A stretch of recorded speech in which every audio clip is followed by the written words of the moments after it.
Kuwait প্রবাসী আল্লাহর বান্দা ভালো একজন হাফেজ শিমরিন লুবাবা নামে একটা কন্যা, যে নাকি ছোট শিশু একজন শিল্পী নামে প্রখ্যাত।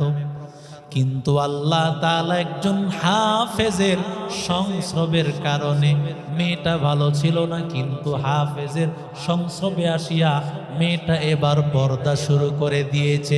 মেয়েটা দিনের পথে চলে আসছে, কারণ মাদ্রাসার ছোঁয়া যারা পাবে, আলেমের ছোঁয়া যারা পাবে, তারাই আলোকিত হয়ে যাবে, তারাই দিনদার হয়ে যাবে। আর শাহবাগীদের মাথা খারাপ হয়ে গেছে। ওরা বলে এত বাল্য বিবাহ কেন দেওয়া হয়েছে? ওরা জানে না বেগম জিয়া, খালেদা জিয়া রহমতুল্লাহি আলাইহা, যার বিবাহ হয়েছিল বয়স ছিল 15 বছর, আর শহীদ জিয়াউর রহমান রহমতুল্লাহ আলাইহির বয়স তখন ছিল 24 বছর। এই জাহেলের লোক, এই জাহেল মূর্খরা জানে না রবীন্দ্রনাথ ঠাকুর বিবাহ করেছে। যত এই পৃথিবীর বড় বড় দার্শনিক জ্ঞানী ব্যক্তিদের তাকায় দেখো, সবাই এমনকি ফজিলাতুন নিসাকে বিবাহ করেছে। গতকাল দেখলাম প্রায় 10 বছর বা তার আগেই বিবাহ করেছে। তাহলে তাকাইয়া দেখেন, যারা বলে বিবাহর বয়স 15 বছর, সে 18 বছর হলে তার সরকারি আইন অনুযায়ী বিবাহ 15 বছর হলেই তো বালেগা হয়ে যায় ছেলে মেয়ে, কিন্তু শরীয়তের হিসাব অনুযায়ী 15 বছর হয়েছে, সে বালেগা হয়েছে, বিবাহ শুদ্ধ হয়ে গেছে। কারণ শরীয়তের হিসাব হলো বালেগা। ছেলের বয়স 25 হতে হবে, মেয়ের বয়স 18 হতে হবে। এটা তো সরকারি হিসাব, শরীয়তের হিসাব কিন্তু এটা না। শরীয়তের হিসাব হলো বালেগা। তোমার মেয়েটা উল্টা পাল্টা লাইনে চলিয়া নষ্ট হয়ে গেল, তার খবর নাই।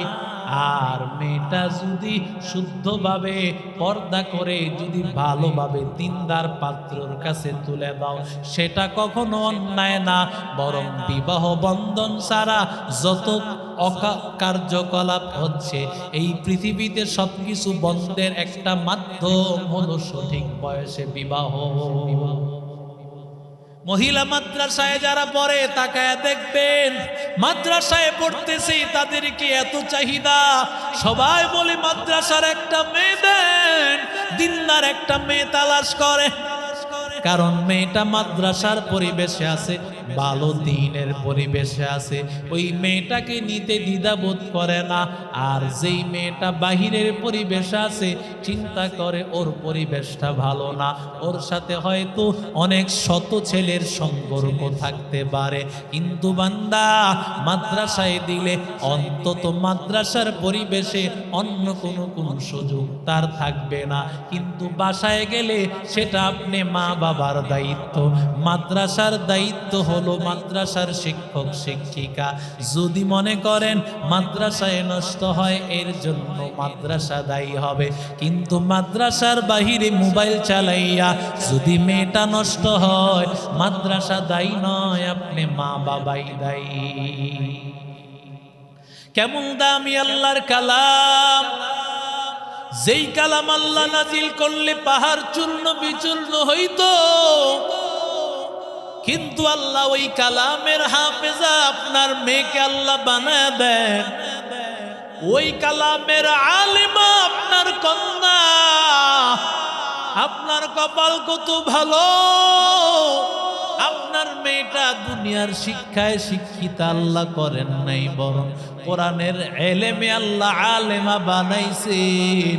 হাসরের ময়দানে আল্লাহ তাআলা সাধারণ কোন কন্যার মা বলে ডাক দিবে না, আল্লাহ বলবেন ওরে আমেনা আলেমার মা, ওরে আমেনা আলেমার বাবা। কারণ একজন আলেমার মা বাবাকে আল্লাহ যেই সম্মানে আল্লাহ ডাক দিবে, পৃথিবীর অন্য কোনো মা বাবারে আল্লাহ কোনোদিন ডাক দিবে না। পৃথিবীর শ্রেষ্ঠ সম্মান আল্লাহ কোরআনের সম্মান দান করেছেন, সবচাইতে দামি সম্মান। সবার কপালে কিন্তু কোরআনের ইলম শিক্ষা অর্জন করার সুযোগ হয় না রে বাবা। সবাই কিন্তু আলেমা হতে পারে না, সবাই কিন্তু মাদ্রাসায় পড়তে পারে না। কারণ আল্লাহ যাদেরকে কবুল করেছেন তারাই একমাত্র মাদ্রাসায় শুরু থেকে শেষ পর্যন্ত পড়তে পারে। আজকে বুখারী শরীফ নিয়া যেই মেয়েরা বসেছো, তোমাদের কপাল কত ভালো। সারা জীবন যদি সেজদায় পড়ে থাকো তারপরও শুকর আদায় হবে না। আল্লাহর শুকর, আল্লাহ তোমার কোরআনের পরে সবচাইতে দামি কিতাব। উলামায়ে কেরাম বলেছেন আসাহুল কুতুবি বা'দা কিতাবিল্লাহি তাআলা সহিহুল বুখারী। উলামায়ে কেরাম বলেছেন আল্লাহর কোরআনের পরে সবচাইতে বিশুদ্ধ কিতাবের নাম হলো বুখারী শরীফ।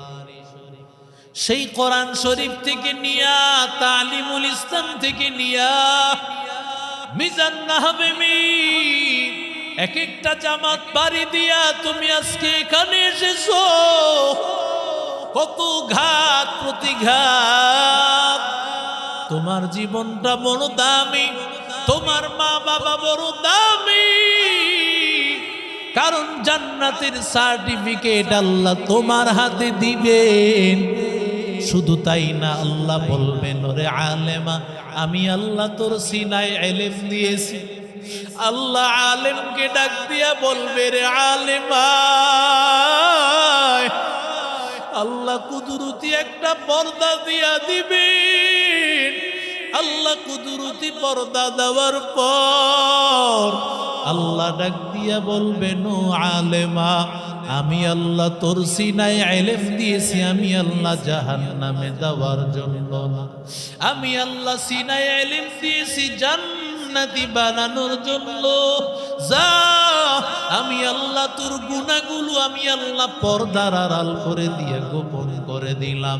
কারণ আমি আল্লাহ ইলম দিয়েছি জাহান্নামী বানানোর জন্য না, আমি আল্লাহ নূরের মিম্বরে বসাইয়া দিলাম, আমি আল্লাহ মহব্বত করিয়া সম্মানের আসনে আমি আল্লাহ বসাইয়া দিলাম।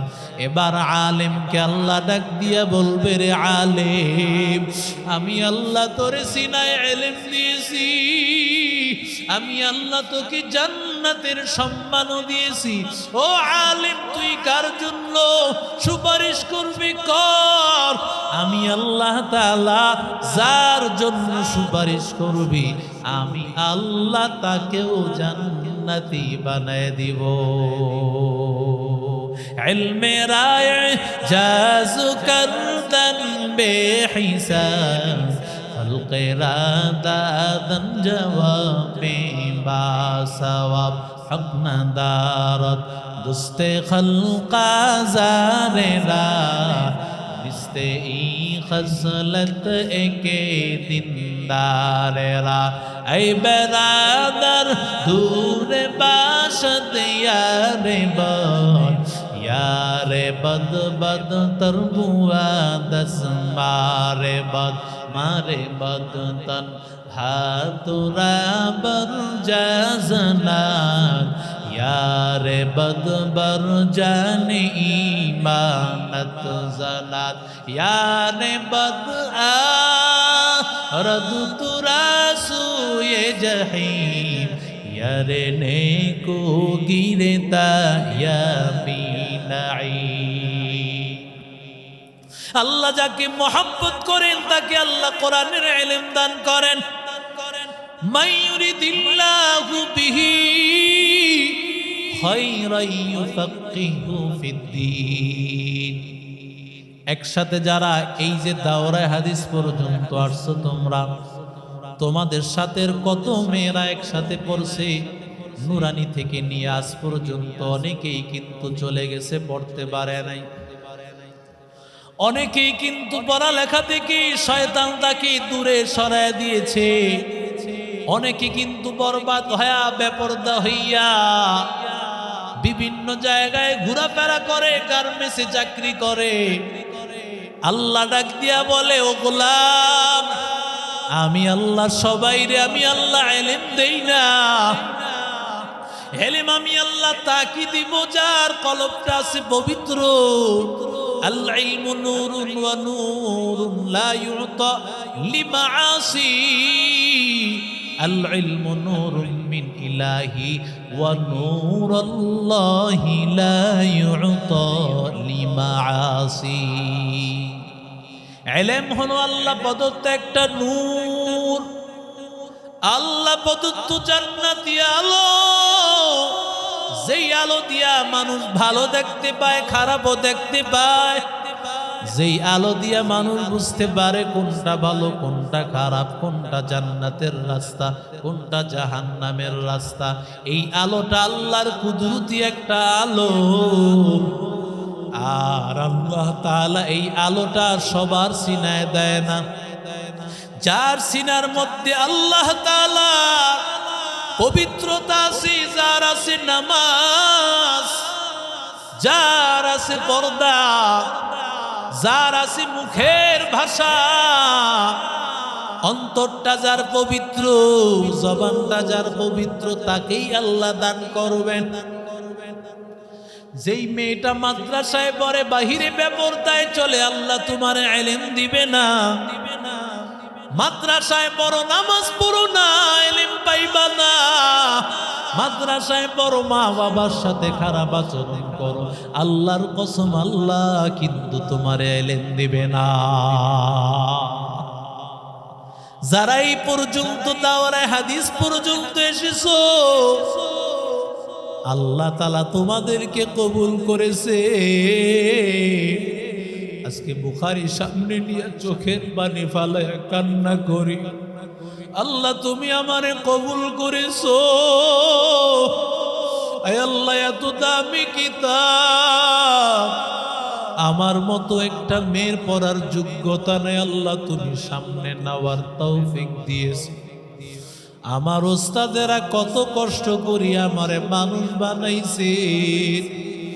কারণ তাকাইয়া দেখো রে ভাই, যেই উস্তাদেরা যেই শিক্ষিকারা তোমারে পড়ায়, অনেক সময় তাকায় দেখবা শিক্ষিকাদের বাসায় সন্তান অসুস্থ, অনেকের বাসায় অনেক প্রবলেমের পরেও বাসায় যায় না, কারণ পড়ায় ঘাটতি হয়ে যাবে, তোমাদের পড়ালেখায় সমস্যা হয়ে যাবে। এই জন্য মাদ্রাসা থেকে তোমার উস্তাদ যায় না, তোমারে সারাদিন সময় দেয়, তোমার আদব আখলাক ঠিক করে, তোমার পড়া সুন্দর করে, তোমার নামাজটা সুন্দর করে, তোমার চরিত্রটা সুন্দর করে।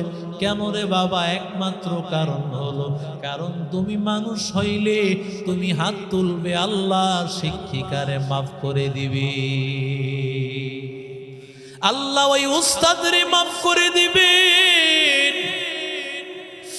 আর তোমার এই পড়ালেখা শেষ হওয়ার পরে যখন এই উস্তাদের দোয়া নিয়া পড়ালেখা সুন্দর করে যেই মেয়েটা বের হবে, আল্লাহ যদি কবুল করেন, আল্লাহ তাআলা হাসান বসরির মতো একজন তাকে আদর্শ জীবন সঙ্গীও মিলায় দিবেন। আর তার গর্ভ থেকে যেই সন্তানগুলো আসবে, যেই মেয়েটা আল্লাহওয়ালা, যেই মেয়েটা দুনিয়ার মধ্যে কোরআন শিখেছে, নবীর আদর্শ অনুযায়ী চলেছে, হাদিস অনুযায়ী চলেছে, উলামায়ে কেরামের কথা অনুযায়ী চলেছে, মা বাবার কথা অনুযায়ী চলেছে, ওই মেয়ের গর্ভ থেকে জগৎ বিখ্যাত রাবেয়া বসরি, হাসান বসরি, খাদিজাতুল কুবরা, আয়েশা, ফাতেমার মতো কন্যা তার ঘরে জন্ম লাভ করবে। মা যেমন তার সন্তানটাও তেমন। ও পর্দার অন্তরালের আম্মা জান, মেয়েটারে কেন মাদ্রাসায় পড়াইতে হয়? মাদ্রাসায় বুখারী শরীফের ক্লাস পর্যন্ত আসা সবার জন্য না। সবাই পারবেও না, কিন্তু প্রাথমিক শিক্ষাটা তোমার মেয়েটা যেন কোরআন সহিভাবে পড়তে পারে, তোমার মেয়েটা যেন নামাজ পড়তে পারে। এই যে সুন্দর করে নামাজ শিক্ষা অর্জন করা, কোরআন শরীফটা শুদ্ধভাবে পড়তে পারা, এটা মাদ্রাসায় অটোমেটিকভাবে 24 ঘন্টায় শিক্ষা দেওয়া হয়। বরং নামাজে যখন দাঁড়ায়, মেয়েটা কিভাবে নামাজে দাঁড়াইলো, রুকুতে কিভাবে গেল, সেজদায় কিভাবে গেল, প্র্যাকটিক্যালি ওস্তাদেরা শিক্ষিকারা হাতে ধরে ধরে শিখাইয়া দেয়।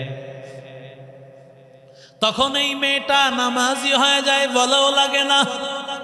এই মেয়েটাকে পর্দার কথাও বলা লাগে না, কোরআনের কথাও বলা লাগে না। মেয়েটাকে যদি অন্তত 3-4 বছর মা বাবায় মেয়েটারে মাদ্রাসায় পড়ায়, আল্লাহর কসমের পরে মেয়েটা যদি ডাক্তারও হয়, ডক্টর, ইঞ্জিনিয়ার, উকিল, ব্যারিস্টারও হয়, এই মেয়েটা কোনোদিন স্বামীর সাথে খারাপ আচরণ করবে না। এই মেয়েটা কোনোদিন নাস্তিক হবে না। এই মেয়েটা কোরআন থেকে চলে যাবে না। এই মেয়েটা আল্লাহর রাস্তা থেকে দূরে সরে যাবে না। এই মেয়েটা যখন প্রাথমিক শিক্ষাটা দিয়েছো, কোরআন নিজেও পড়তে পারবে, মেয়েটাকে সন্তানটাকেও শিখাইতে পারবে। প্রত্যেকটা মা বাবার জন্য আবশ্যক হলো তার ছেলে এবং মেয়েটাকে কমপক্ষে 3-4 বছর মাদ্রাসার শিক্ষা দেওয়া। তালাবুল ইলমি ফরিদাতুন আলা কুল্লি মুসলিম, সব মুসলমানের জন্য ফরজ। এমন নয় যারা মুফতি হবে, মুহাদ্দিস হবে তাদের জন্য ফরজ, ইমাম সাহেবের জন্য ফরজ, খতিব সাহেবের জন্য, আলেমের জন্য, বক্তার জন্য না। আলা কুল্লি মুসলিম ওয়া মুসলিমা, প্রত্যেক মুসলমান নরনারীর উপর ফরজ। মুসলমান, তোমার নাম আব্দুল্লাহ, তোমার নাম খাদিজা, তোমার নাম আমেনা, তোমার নাম, নবী বলেন তোমার নাম যেহেতু মুসলমান, মুসলমান হিসাবে ইসলামিক বেসিক শিক্ষাগুলো তোমার শিক্ষা করা ফরজ। তুমি মা বাবা তোমার সন্তানটাকে প্রাথমিকভাবে কোরআনটা কি করে শুদ্ধভাবে পড়তে হয়, কারণ তুমি একটা মহিলা দিয়া শিখাইলা, হতে পারে সে নিজেও কোরআনটা শুদ্ধভাবে পড়তে পারে না, বাসায় গিয়ে অনেক মা বোনেরা পড়ায়, নিজেও কোরআনটা শুদ্ধভাবে পড়তে পারে না, সে আবার কোন মেয়েটাকে ভালোভাবে শিখাইবে? এই জন্য মাদ্রাসার পরিবেশে হক্কানি আলেম ওলামাদের কাছে শিখাইতে হয়। এইভাবে যদি শিখতে পারে, একটা মেয়ে যদি কোরআনটা শুদ্ধভাবে শিখতে পারে, আল্লাহর কসম এই মেয়েটা নামাজটাও পড়তে পারবে, কোরআন তেলাওয়াতটাও করতে পারবে। এই মেয়েটা তার সন্তানদেরকেও শিখাইতে পারবে। এই মেয়েটা আল্লাহকে ডাকতে পারবে। তোমার ইন্তেকালের পর সূরা ইয়াসিন পড়িয়া তেলাওয়াত করিয়া তোমার মেয়েটা প্রতিদিন তোমার কবরে সওয়াব পাঠাইতে পারবে। আতিনা ফি দারে দুনিয়া না হাসান, আতিনা ফি দারে উকবা না হাসান, ইয়া গিয়াসাল মুস্তাগীসিন ইহদিনা লিফতিখারা বিল উলুমি ওয়াল গিনা, কাদের কুদরত দারি বরকামাল, রব্বি আনতা হাসবি যুল জালাল, তুহি কাদের জলিলুল্লাহ জাহাদার, হর হালে তুহি মেরা নিগাহদার, হর গরি দেনে কো তু তৈয়ার হ্যায়, जो न मंगे उससे तू बेजार है। আল্লাহ দেওয়ার জন্য রেডি, আল্লাহ দেওয়ার জন্য রেডি। আমি চাইতে পারি না, আমি নিতে পারি না, আমার কপাল বড় খারাপ। আমি যদি আল্লাহর কাছ থেকে নিতে না পারি, এটা আমার জন্য বড় কপাল পোড়া। আল্লাহর কাছে একটা সময় আফসোস করলে কোনো লাভ নাই। আল্লাহর কাছে ইলমের এত দাম, এই কোরআনের ইলমের এত দাম, মাদ্রাসার শিক্ষার এত দাম। সন্তানটা মাদ্রাসায় পড়বে আর আল্লাহ তাআলা আমার আপনার সম্মান বাড়াইতে থাকবে। সন্তান মাদ্রাসায় পড়বে, আমার আপনার আমি ঘরের মধ্যে থাকবো, ঘরের মধ্যে আল্লাহ শান্তি দিতে থাকবেন। আমি দোকানে থাকবো, মাদ্রাসায় পড়ার কারণে আল্লাহ দোকানেও দিবেন বরকত। আমি বাহিরে সফরে থাকবো, আমার সন্তানের মাদ্রাসায় পড়ার কারণে আল্লাহ তাআলা আমার সেখানেও দিবেন নিরাপত্তা। কারণ আমার এই সন্তান মাদ্রাসায় পড়ে, ওর জন্য সারা পৃথিবীর সমস্ত মাখলুকেরা দোয়া করে। রাহমাতুল লিল আলামিন বলেন, ওয়া ইন্না ফাজলাল আলিমি লা ইস্তাগফিরুনা লাহু মান ফিস সামাওয়াতি ওয়া মান ফিল আরদ হাত্তাল হিতাম ফি জাওফিল মা ওয়া ফি রিওয়ায়াতিন হাত্তান নামলাতু ফি জুহরিহা।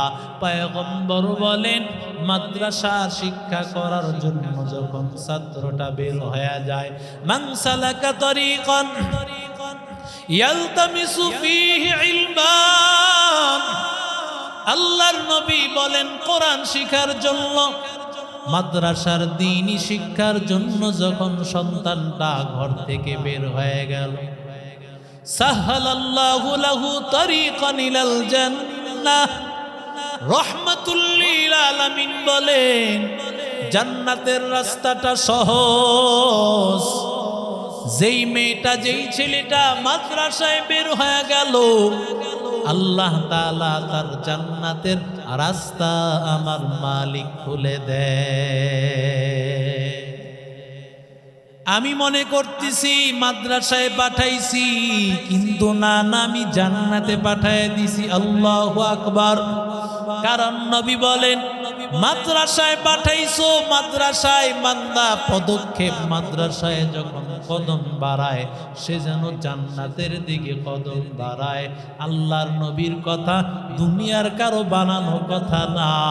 আমার নবী রাহমাতুল লিল আলামিন বলেন, এই মাদ্রাসার ছাত্রটা ছাত্রীটা যখন মাদ্রাসায় পড়ার জন্য বের হয়ে গেছে, এবার আমার মালিক, এবার আল্লাহ তাআলা কেমন তার সম্মান দিবেন, কেমন আল্লাহ তার ইজ্জত দিবেন রে ভাই, কেমন আমার মালিক, কেমন আল্লাহ তার সম্মান দেন। আল্লাহর নবী বলেন, যখন এই ছাত্রটা ছাত্রীটা মাদ্রাসায় পড়ার জন্য বের হয়, ওয়া ইন্নাল মালাইকাতা লাতাদউ আজনিহাতাহা রিজন লিতালিবিল ইলম, তার জন্য তার মহব্বতে ভাবন আমার মালিকের সম্মান, কেমন আল্লাহ ইজ্জত বাড়াইয়া দেন রে ভাই। একটা মাদ্রাসার ছাত্র যখন বের হয়ে গেল, তখন তার পায়ের নিচে রহমতের চাদর বিছাইয়া দেয়, রহমতের ডানা বিছাইয়া দেয়।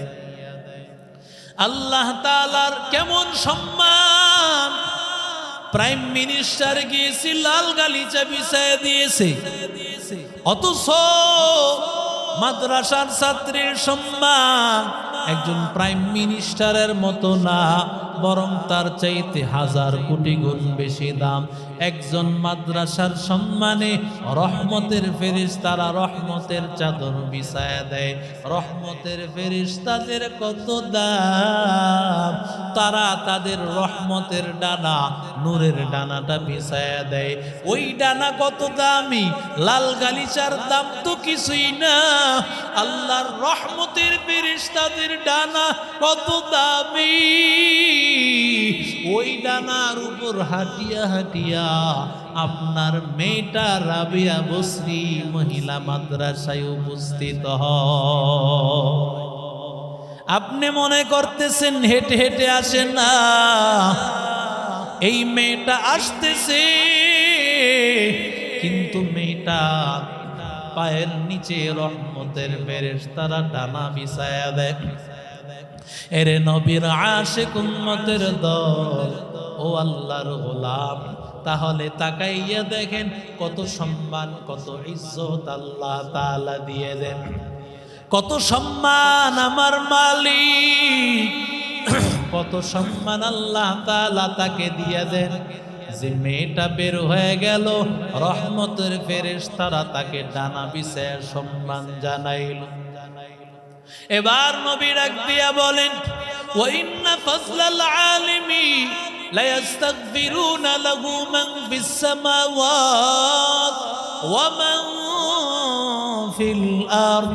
আল্লাহর নবী ডাক দিয়া বলেন, একটা মাদ্রাসার ছাত্রী যখন বের হয়ে যায়, মাদ্রাসার ছাত্রটা বের হয়ে যায়, তার জন্য জমিনের যত প্রাণী আছে, আসমানের যত মাখলুক আছে, প্রাণী আছে, সব ফেরেশতারা, সমস্ত মাখলুকেরা, জমিনের যত মাখলুক আছে সব মাখলুকেরা এই মাদ্রাসার ছাত্র ছাত্রীটার জন্য দোয়া করতে থাকে, আল্লাহর কাছে দোয়া করতে থাকে, আল্লাহ তাআলা তুমি তারে মাফ করে দাও, আল্লাহ তুমি তারে মাফ করে দাও।